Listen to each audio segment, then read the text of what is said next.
Everyone, myself Ram Govind Singh from Indian Computer Emergency Response Team. Today I'm going to talk about the basic concept of incident handling.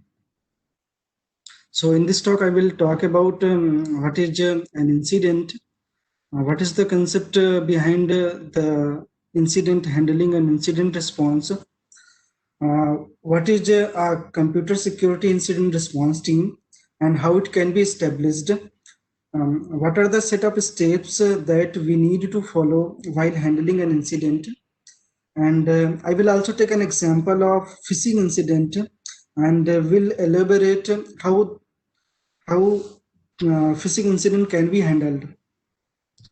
So let us start with a basic. So incident is any bad event or any adverse event that can have a bad impact within your infrastructure or within your organization or within your network. So any malicious effect which can have a bad impact, that we are defining it as an incident.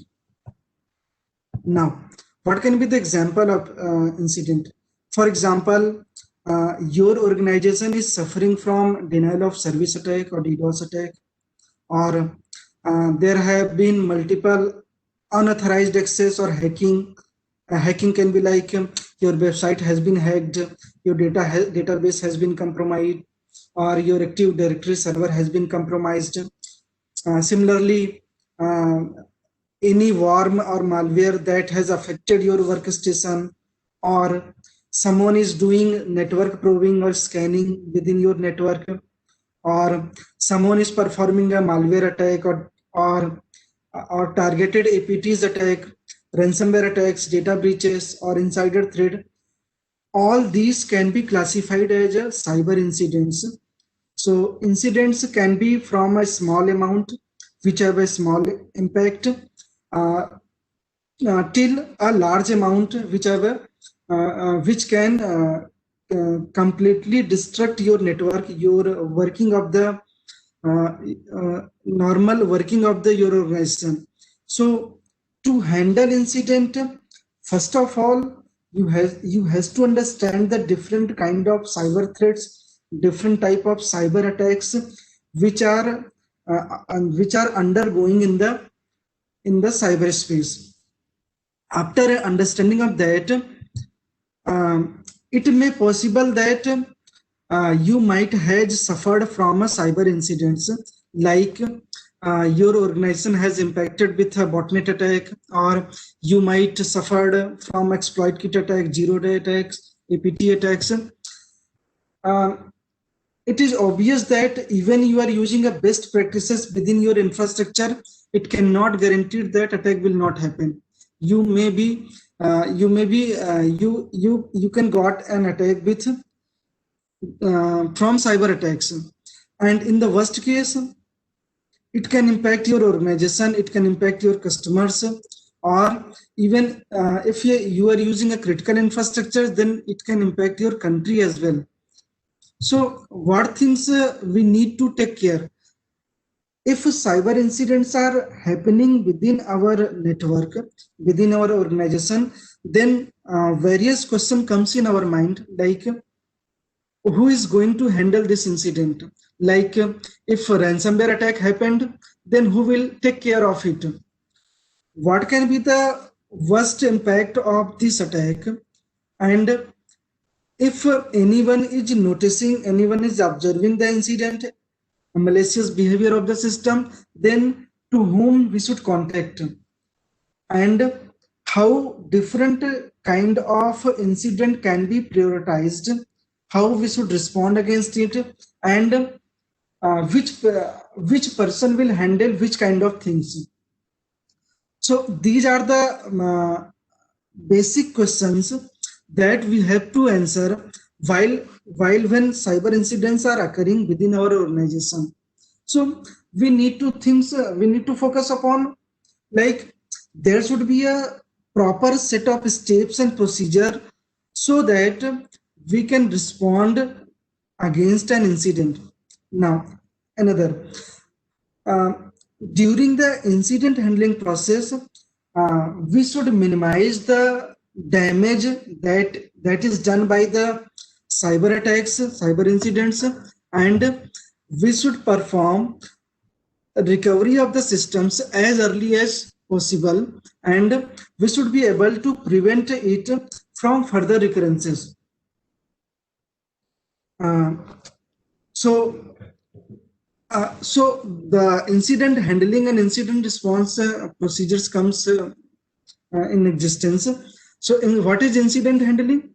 It is an organized process by which a person or organization can defend themselves against cyber security incidents or from cyber attacks. These consist of well-defined procedures, well-defined steps that the organization has to follow during the incident handling. This consists of all the activities that has to be done before happening of the incident, and the activities that we have to follow after happening of the incident. And the thing is, who will handle this incident? So one has to create a cyber security incident response team within the organization. This is a dedicated team which will be responsible to respond against any incident whenever it is occurring within the organization. This team will provide assistance within the territory of the team where it has been created, and it will support in both cases for the prevention of the incident and for the response of the incident. So what is the role of a computer security emergency response team is? Like, first of all, this team will provide assistance whenever cyber security incidents are happening. They will perform control, like if any incident has been observed, then it should not propagate within the network. It should not affect any system further. There is the responsibility of CISR team will be like they has to perform the unbiased investigation of all the incidents which are happening within the infrastructure. Whatever information they have learned, whatever analysis they have performed, based upon those analysis, whatever information they are extracting, they may share with other organizations or with other cybersecurity teams. This CISR team, which has been established within the organization, this will work as a single dedicated point for reporting an incident. Anyone either within the organization or anyone who is from outside of the organization, they can report any suspicious behavior, any malicious behavior observed to this team, this CISR team. Whenever we are defining a CISR team, we should also specify a dedicated point of contact. This is very much necessary, because sometimes we see that like a website has been defaced, a website has been hacked, and anyone who has observed this at the first time, he wanted to report this incident to the concerned organization. But when we want to find out the point of contact, many times it happens that there is no dedicated point of contact available at the organization's website or at the organization level to whom one can contact and report an incident. Now, like you are working in the organization and you want to establish a CISR team, then how you can establish? In order to do so, first of thing you have to define it, what is the mission statement? Like what will be the basic responsibility of the CISR team? Like what kind of task this team is going to perform? Then you have to define what is your constituency, what is the territory for which this team will perform. Like if the organization is working at multiple locations, then multiple team, then the CISR team can be created for all the locations. Or if organization is working at a single location, then a single office, then the CISR team can be created for that locations. Now, what will be the relationship with others? Like in cybersecurity, sometimes we need to contact with different teams, different organizations in order to be get updated from recent cyber attacks or whatever incident we have observed. Sometimes we need to share with different organizations. Then how we are going to define a relationship with other organization, that CISR team has to define. Apart from all these, the CISR team also can define some special services based upon the size and the task of the CISR team. During the establishment of CISR team, the organization has to think that what are the constituency where this CISR team will work, what are the skill level or education level of our employee regarding the cyber security, what will be our communication plan, like if anyone is observing the malicious behavior, then how he will report, like whether he should report to CISR team using email communication, whether he should report using the phone call or any other kind of alert. So the organization has to define, there should be a proper communication plan so that anyone who is observing the cyber attack can report to CISR team easily. What will be the technology that will required by the CISR team, that has to be defined by the organization. Now, the organization has to define how I will communicate with other organizations, our other national level organizations, or if anyone is observing any incident which can be related to the national security, then how the communication will take place with some higher level of cybersecurity organizations. So depend upon the size of the organization, depend upon the constituency where the CSIRT is going to define, there can be various level of CERT. Like for a national level, CSIRT team can be created. Like certain is a national level CERT. As per state level, some state level CSIRT can be created. For a company, for an department, for an organization, organization specific CSIRT can be created. For a particular sector, like for financial sector, for health sector. So these CSIRT team can be created. CSIRT team can known using various names like CERT, CIRC, CIRT. These are the various names that is being used synonymously for the CSIRT team. And for each country, different CERT has been created. Like US has their own CERT, Australian CERT, Singapore CERT, CERT Army, Brazilian CERT, Asia Pacific CERT. So each country has created their own CERT. So these national level CERT work as a dedicated organization which are responding or handling cyber incidents that are observed within that national level cyberspace. Now, when you are going to create a CSIRT team, then which kind of people you need to include? So the incident response team may include like system administrator people.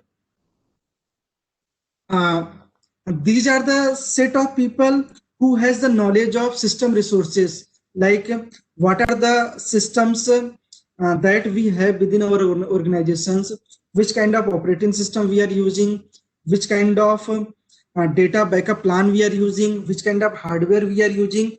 So this system administrator people will have the knowledge of system side.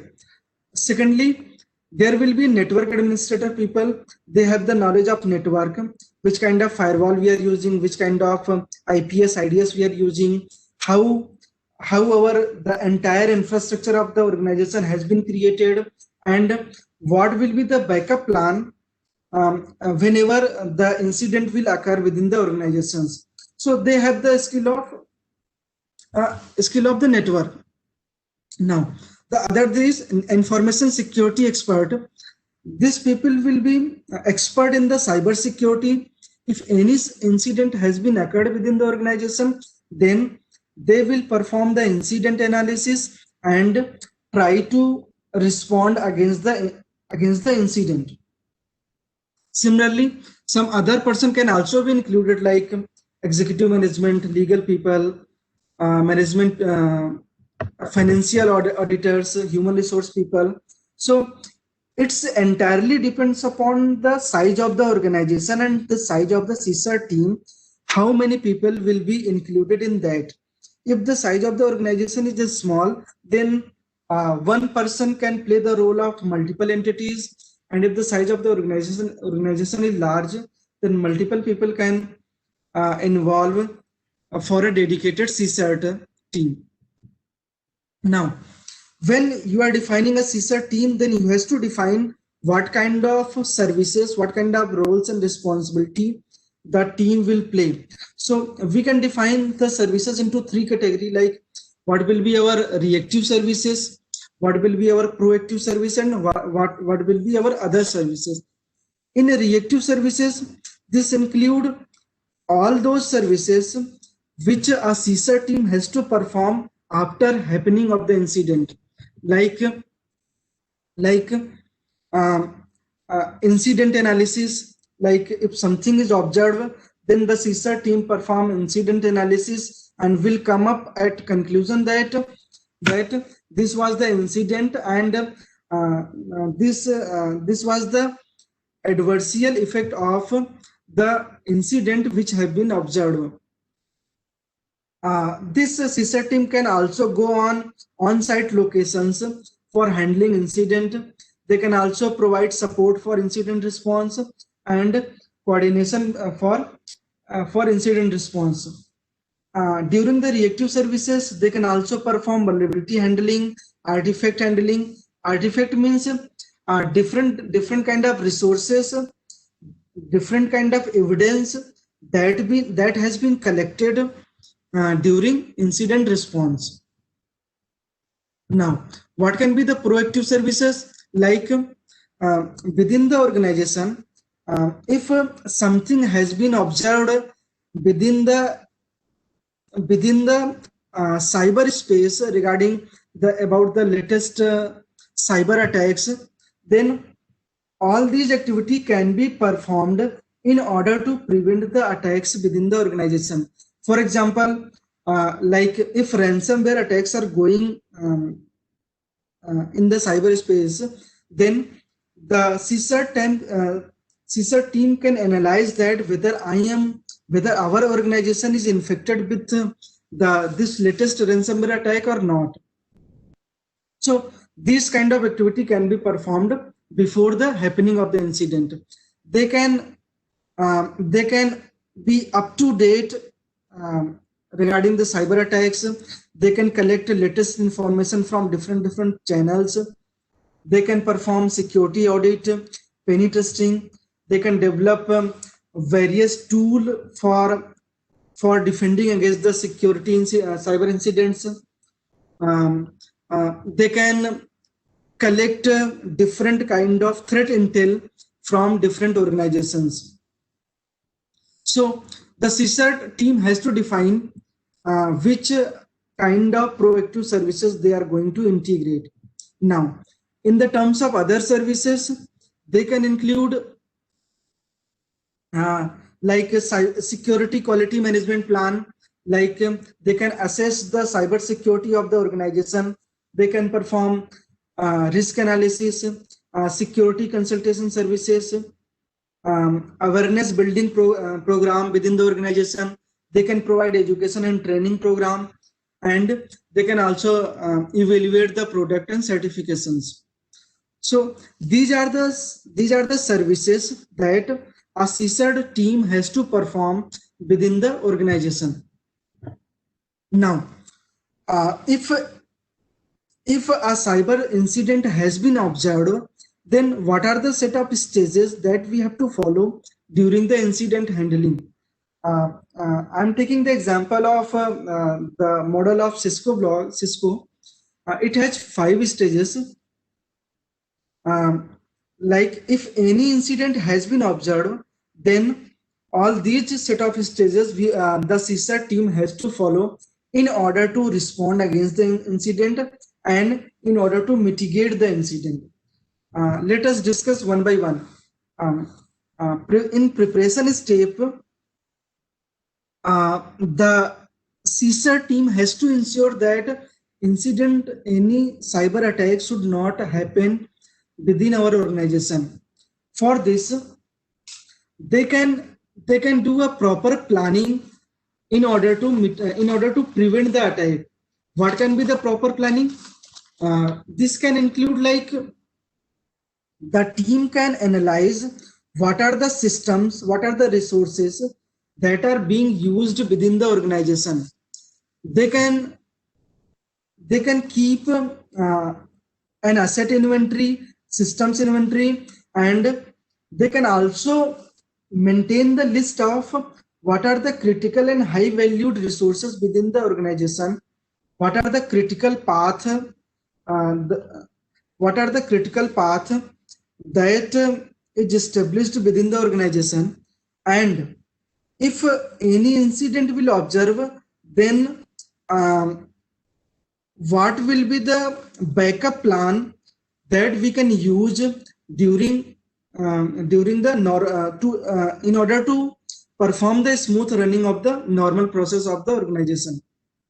And the team can ensure that all the employees, all the persons within the organizations are well aware about the cybersecurity policies. They are they have the sufficient knowledge about which kind of software or resources they have to use, and the CSIRT team can publish their own cybersecurity policy within the organization that will be used for cybersecurity purposes. Now, detection of the incident. If anyone, either any tool or any person, is observing the malicious behavior, then he can report this incident to the CSIRT team. The goal of detection phase is to identify the incident as early as possible. Whenever incident has been detected, then the analysis phase can be started. Then how you can detect the incident? There can be a manual approach or there can be automatic approach. What can be the manual approach? Like, you got a phishing mail, then if you notice that this phishing mail is suspicious and containing malicious file, then this phishing mail can be reported to the CSIRT team. Now, the CSIRT team can analyze the file or the mail that has been received and can perform the further analysis process. There can be some automatic approach, like you have implemented an IPS, or you have implemented an IDS, or you have implemented a SIM tool. So all these tools can generate an alert and can notify the CSIRT team that some malicious behavior is being observed within our network. So for the detection, you have to analyze your events, you have to analyze your log, you have to analyze the people's, and you have to observe the incident. Now, during the analysis phase, the CSER team can perform the list of first of the thing is to triage the resources. Triage means you have to collect the system resources which have been impacted. Like if my Windows server has been compromised, then I will collect all the evidence that are related to this particular incident. The team will collect as much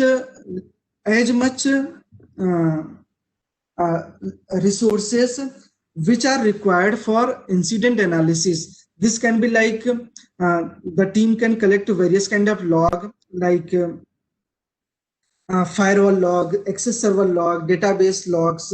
So various kinds of logs can be collected in order to analyze the incident. They can also collect the information like system registry informations.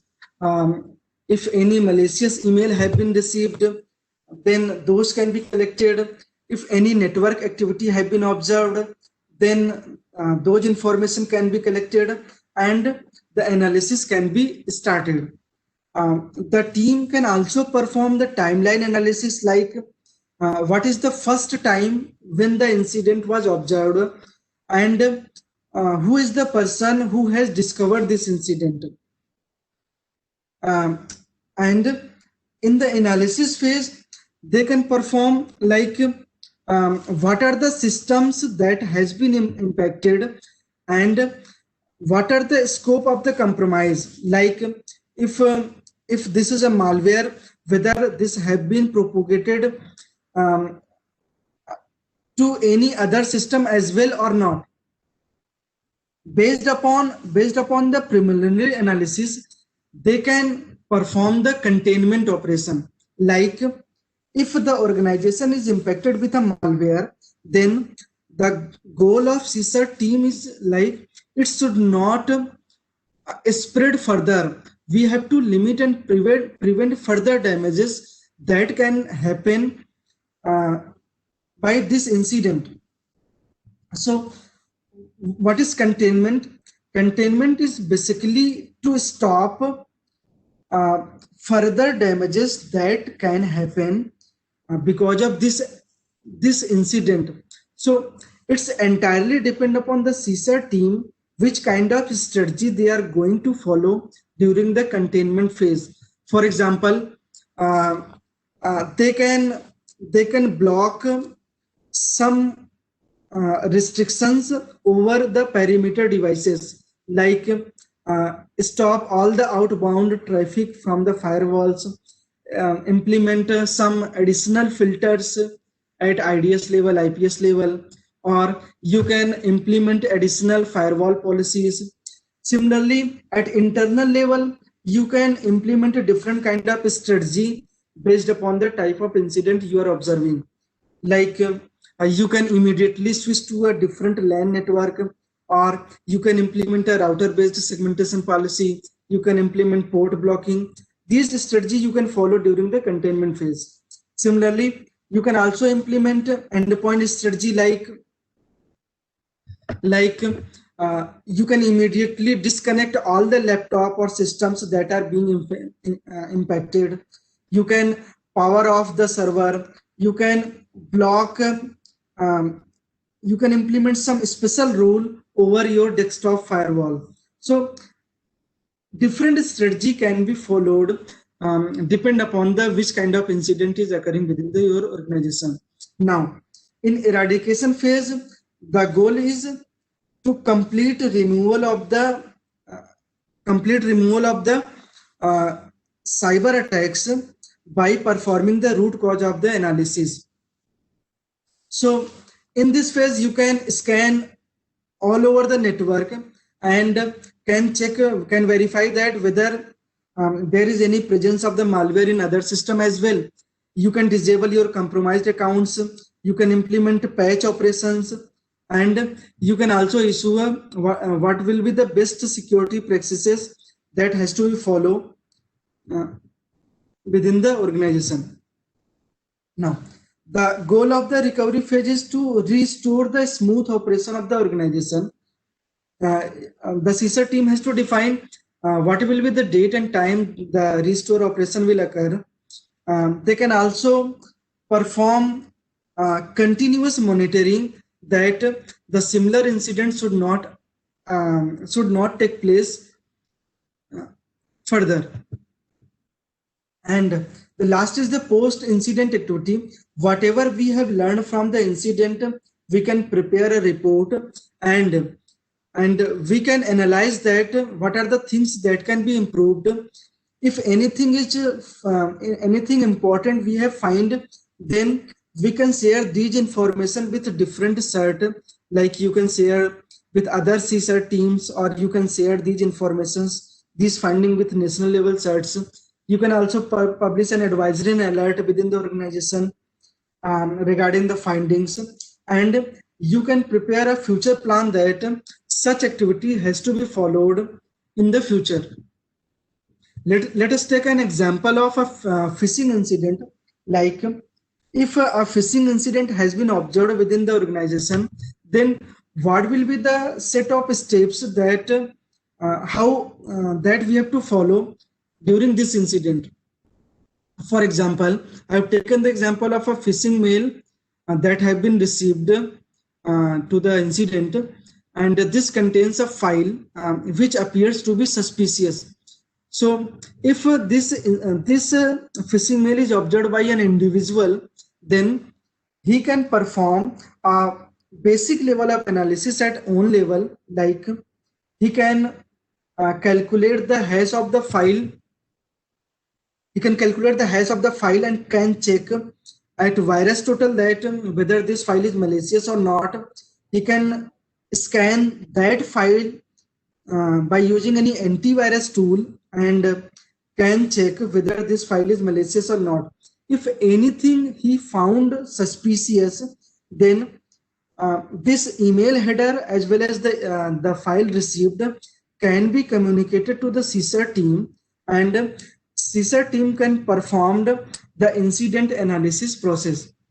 During the analysis phase, the team can analyze the actual properties of the malware which have been received, and based upon those analysis, he can extract the domain or IP using which the malware is communicating, and can alert within the organization that such type of phishing mail have been received within the organization. So everyone should be alerted about it.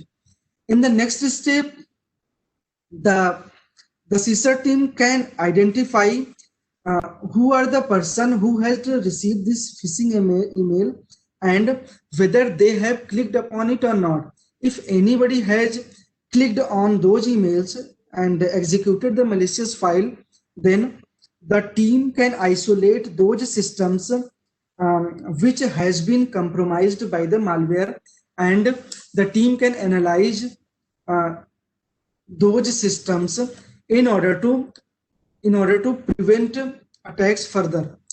In the containment phase, they can identify the set of infected systems, and they can isolate those systems from the notification.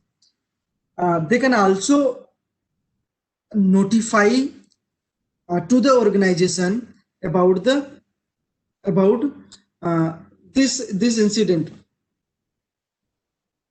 Now, upon the analysis, they can publish an advisory alert about this phishing incidents, and they can prepare an incident reports. Similarly, if a malware incident is happening, then the team who is observing the malware, they can identify what are the list of infected computer which is affected by the malware. They can perform the artifact analysis and malware analysis. They can also identify the infection points, like what are the CNC points, IPs, and websites using which the malware is communicating. The team can take down the effort within the organizations. They can also issue the steps that has to be taken to prevent future attacks using this malware, they can write an advisory, and if the malware is affecting if the malware is affecting critical resources, then they can also contact with law enforcement agencies to inform them. Similarly, if a website has been compromised, then the CISA team can immediately contact to the web administrator, owner of the website, and can start analysis of why our web server has been compromised. They can analyze, they can find out the root cause of the attack, the source of the attack, uh, of the web server. They can also identify what are the vulnerabilities that has been exploited due to which this attack has been happened and the server have been compromised.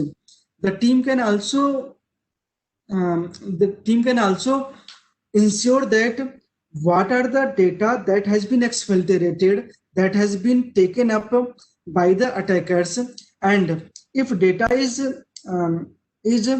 sensitive, like our users password have been compromised, then the CISA team can inform to the all users about this compromise and advise them to change their password.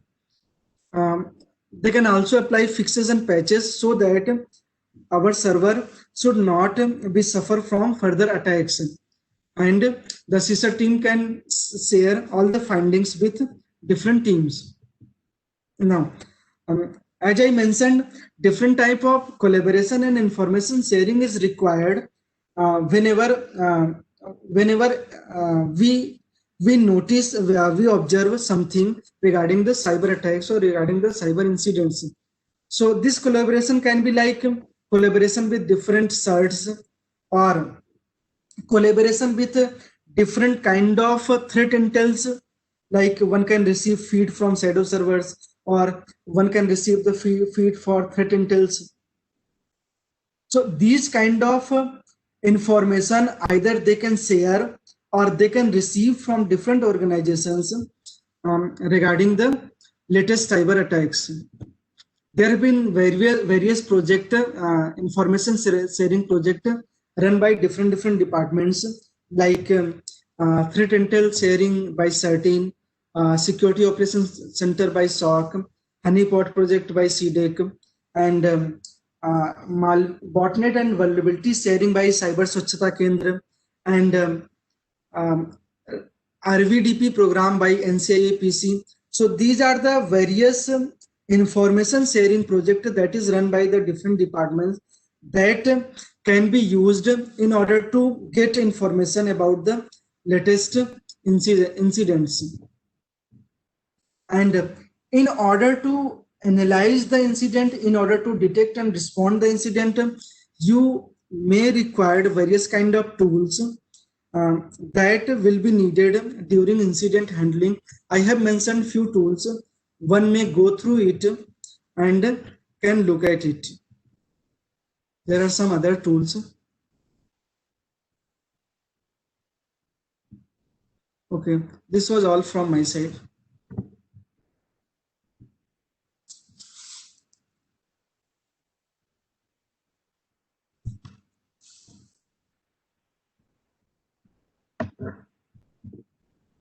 Okay, any query?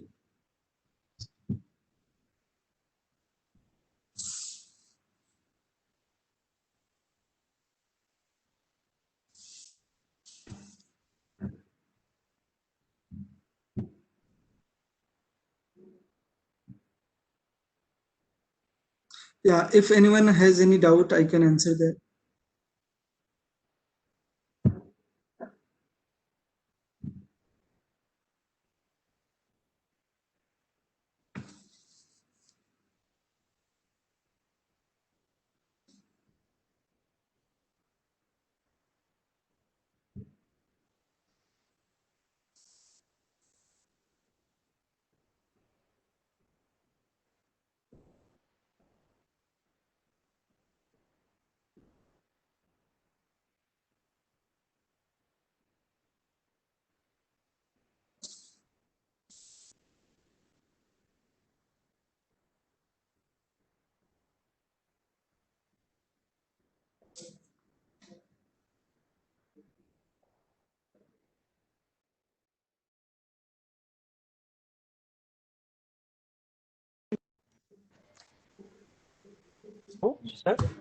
Yeah.